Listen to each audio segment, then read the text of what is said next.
Hello बच्चों, आज हम पढ़ेंगे exercise 1.3 class 10th maths. Exercise start करने से पहले आपको एक इम्पॉर्टेंट टर्म जाना होगा, को प्राइम नंबर्स, सह आभाज्य संख्याएं। को प्राइम नंबर्स क्या होते हैं? Coprime numbers are pairs of numbers that do not have any common factor other than 1। ऐसी संख्याओं का युग्म, ऐसी संख्याओं का पेयर जिनका एक के अलावा कोई अन्य उभयनिष्ठ गुणनखंड ना हो। मतलब जब हम दोनों संख्याओं के गुणनखंड पता करें तो उनको विभाजित करने वाली संख्या केवल एक हो जो दोनों में उभयनिष्ठ हो, उसके अलावा कोई अन्य ना हो, तो ऐसी संख्याओं को हम सहअभाज्य संख्याएं कहते हैं। अब आप कोई भी दो अभाज्य संख्याएं ले लीजिए, कोई भी दो प्राइम नंबर्स ले लें, जैसे 3 और 7, तो आप देखोगे कि 3 का फैक्टर होता है 1 और 3, 7 का फैक्टर होता है 1 और 7। अब ये प्राइम नंबर्स हैं तो ऑब्वियस सी बात है कि ये या तो 1 से डिवाइड होंगे या तो खुद से डिवाइड होंगे, तो इनका जो कॉमन फैक्टर है, इनका जो उभयनिष्ठ गुणनखंड है वो 1 है। तो वे सभी अभाज्य संख्याओं का युग्म सह अभाज्य संख्याएं कहलाएगा। आप कोई भी दो अभाज्य संख्याएं ले लीजिए, जैसे हमने 3 ले लिया, दूसरा 5 ले लिया, तो ये दोनों सहअभाज्य कहलाएंगे। जरूरी नहीं है कि दो ही संख्याओं का युग्म हो, दो से ज़्यादा भी हो सकता है। तो अब आपको ये बात तो क्लियर हो चुकी होगी कि सहअभाज्य संख्याएं क्या होती हैं। तो अब हम स्टार्ट करते हैं exercise 1.3। Question number first, prove that root 5 is irrational. हमें सिद्ध करना है कि करड़ी में 5 एक अपरिमेय संख्या है, इरेशनल नंबर है।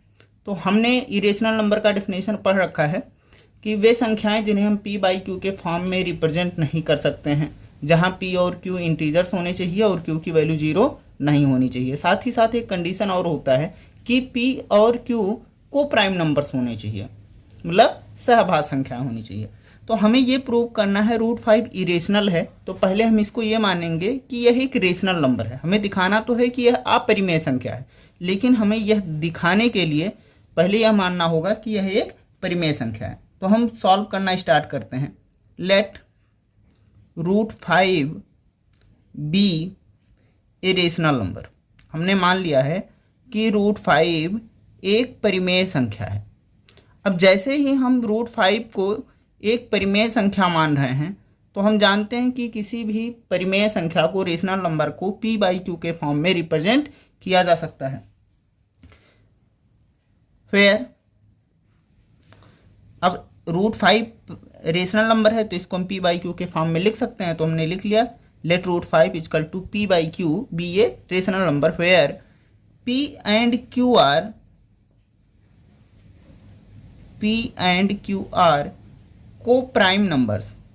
p और q सह अभाज्य संख्याएं होनी चाहिए, और साथ ही साथ q should not be equal to 0, और q की वैल्यू 0 नहीं हो सकती, कभी डिनोमिनेटर यानी हर का मान शून्य नहीं हो सकता। अब चूंकि हमने रूट 5 को p/q कहा है, एक रेशनल नंबर माना है, तो यहां से हमें जो q की वैल्यू मिलेगी वो हो जाएगी p/√5। अगर हम दोनों तरफ स्क्वायर करते हैं तो हमें वैल्यू मिलेगी q² इक्वल टू p²/5। अब ये इक्वेशन हमारे पास है जो ये बता रहा है कि 5p² को डिवाइड कर देता है। तो अगर 5p² को डिवाइड करता है तो ऑब्वियस सी बात है कि 5p को भी डिवाइड करेगा। तो हम लिखेंगे since 5 divides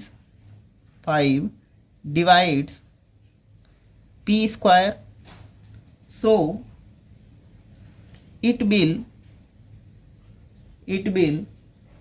divide p also। चूंकि ये p² को डिवाइड कर रहा है तो ये p को भी डिवाइड करेगा। इसको एक एग्जांपल से भी आप समझ सकते हो। फॉर एग्जांपल, अगर 16 जो कि 4 का स्क्वायर है, अगर वो 2 से डिवाइड हो रहा है तो 4 भी 2 से डिवाइड होगा। ठीक है, तो चूंकि 5p² को डिवाइड कर रहा है तो 5p को भी डिवाइड करेगा, so it will divide p also.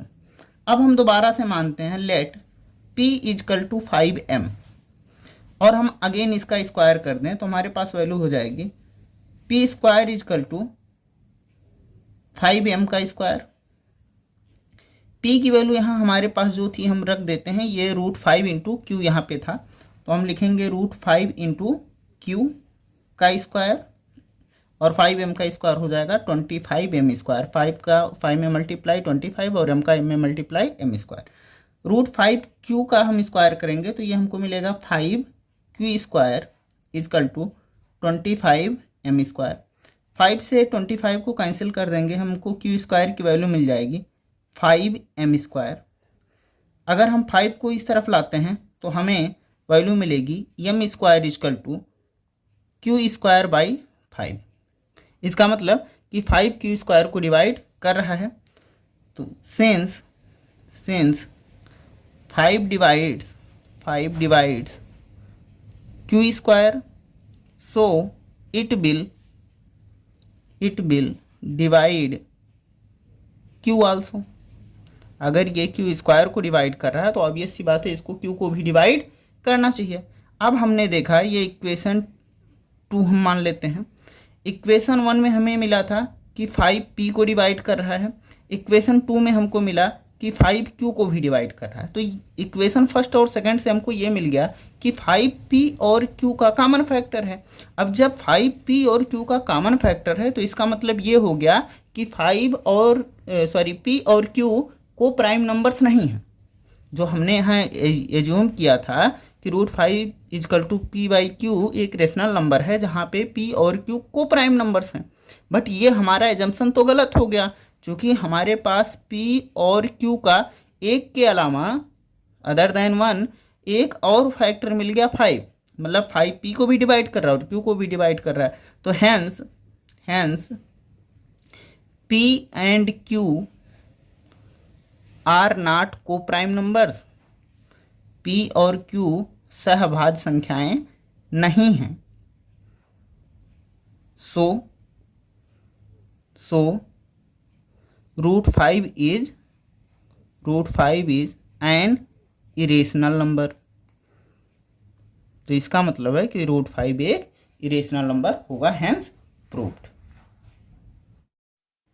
Now question number 2, so that 3 + 2√5 is irrational. अब हमको दिखाना है कि 3 + 2 करणी में 5 एक अपरिमेय संख्या है।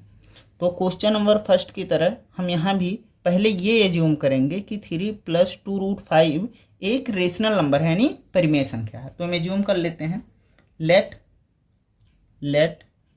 3 + 2√5 equal to p by Q. Rational number है तो हम इसको p बाई क्यू के फॉर्म में लिख सकते हैं। बी ये रेशनल नंबर यह एक परिमेय संख्या है। p ये रेशनल नंबर वेयर ये परिमेय संख्या तभी होगी जब p और q को प्राइम नंबर्स होंगे, सहभाज्य संख्याएं होंगी। Where p and q are coprime numbers और साथ ही साथ q does not equal to 0 और q का मान शून्य नहीं होना चाहिए, हर शून्य नहीं होना चाहिए। तो हमने सबसे पहले तो ये एज्यूम कर लिया कि 3 + 2√5 equal to p by Q, यानी यह एक परिमेय संख्या है। तो अगर यह परिमेय संख्या है, अब हम इंटरचेंज करेंगे। हमारे पास वैल्यू थी 3 + 2√5 equal to p by Q. यहाँ से हम √5 के अलावा जो भी इंटीजर वैल्यू है वो हम राइट साइड में ट्रांसफ़र करेंगे, मीन्स इंटरचेंज करेंगे। हिंदी में बोलते हैं पक्षांतर करना, तो पक्षांतर कर रहे हैं। सबसे पहले जो ऐड या सब्ट्रैक्ट होता है वो इंटरचेंज होता है, तो पहले 3 साइड जाएगा तो हमारे पास वैल्यू बचेगी 2√5 equal to p by Q. यहाँ +3 था, इधर आके -3 हो जाएगा। इसको हम सॉल्व कर लेते हैं। आपको फ्रैक्शन का सम आता होगा, इसको 3/1 लिख लेते हैं। क्रॉस मल्टीप्लिकेशन मेथड यूज करेंगे। p का 1 में मल्टीप्लाई p, -3 का q में मल्टीप्लाई -3q और q का 1 के साथ मल्टीप्लाई, तो ये हो जाएगा q। अब 2 को हम इस तरफ लाएंगे तो q चूँकि यहाँ मल्टीप्लाई कर रहा था, न्यूमरेटर में था, तो इधर आएगा तो डिनोमिनेटर में यानी अंश में था, इधर आएगा तो हर में हो जाएगा। तो p माइनस 3q अपान 2 का q से मल्टीप्लाई हो जाएगा तो 2q हो जाएगा। अब आप देखो इधर जो भी नंबर्स हैं p है, q है, 3 है, 2 है, ये सभी इंटीजर वैल्यू हैं। ये सभी कैसे हैं? इंटीजर वैल्यू हैं। बट अगर आप √5 को देखो तो अभी आप फर्स्ट क्वेश्चन में प्रूव कर चुके हो कि √5 क्या है? एक इरेशनल नंबर है। तो अगर √5 एक रेशनल नंबर होता तब तो ये स्टेटमेंट सही था। बट चूंकि √5 एक इरेशनल नंबर है तो हमारा ये एजम्पशन कि 3 + 2√5 एक रेशनल नंबर होगा, ये एजम्पशन हो गया गलत। अब जैसे ही हमारा एजम्पशन रॉन्ग होता है तो इसका मतलब ये हो गया कि 3 + 2√5 एक रेशनल नंबर ना हो करके इरेशनल नंबर है। ओके, तो हम इसी बात को लिखेंगे, सिंस ये जो राइट हैंड साइड में हमारे पास वैल्यू है p minus 3q upon 2q is a rational number. भाई आप देखो सारे इंटीजर वैल्यू हैं, p/q के फॉर्म में लिखा है तो रेशनल वैल्यू है।